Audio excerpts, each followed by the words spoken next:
God morning to you. I've got to ask. All too often in our daily lives, we forego many opportunities that would benefit us because we do not ask. I've had financial difficulties that were eased by asking for an extension or an arrangement. I've known others that have received certain benefits free of charge because they asked. It might well have been something that anyone could have, but that individual chose to ask. In many situations, help, relief, or some added benefit was just a request away. More importantly, the word mentions asking. Matthew 7:7 records Jesus as saying, "Ask and you will be given what you ask for. Seek and you will find. Knock and the door will be opened." James 4:2 reminds us that we have not because we ask not. And when we ask, according to James 1:6, we should expect an answer.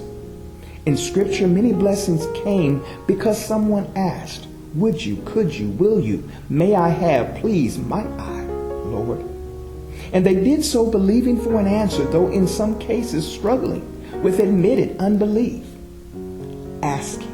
It is so important. And who do you ask? Probably the person that you believe can help. If you cannot identify whom to ask, then you can miss the answer because you asked the wrong person. For a Christian, the first person to ask is God. Daniel was an asker. Though he was rather young, he had learned to go to God. In Daniel 2, King Nebuchadnezzar had a troubling dream that all of his astrologers, magicians, and wise men could not interpret. The king was so furious that he ordered all of them executed.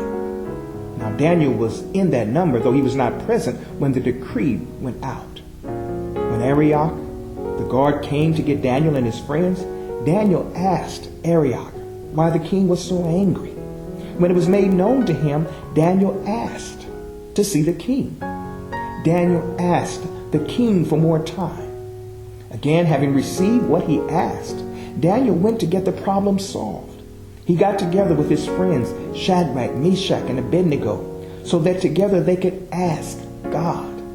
They knew that the answer to the king's dream was not in the hands of man, but in the hands of God. Maybe they had never heard of God doing something like this, but that doesn't matter to an asker. For an asker, the request doesn't have to seem reasonable. To an asker, what matters is believing that God can answer. They were honest with God. They wanted the answer so that they might not die with the others, so they prayed. That very night, Daniel received the answer. Daniel went to Arioch, then to the king, so that the others could also be spared. In the presence of the king, Daniel interpreted the dream.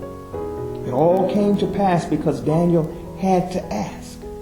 An asker has overcome a basic fear non-askers have. Fear of the word no. An asker understands that God will not always say yes to every request. But an asker has learned that God always answers with wisdom and divine love.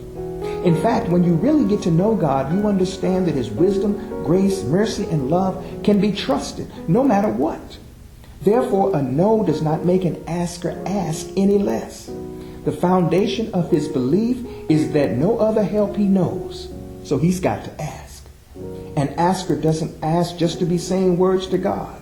Every request goes out with a measure of faith that God will answer.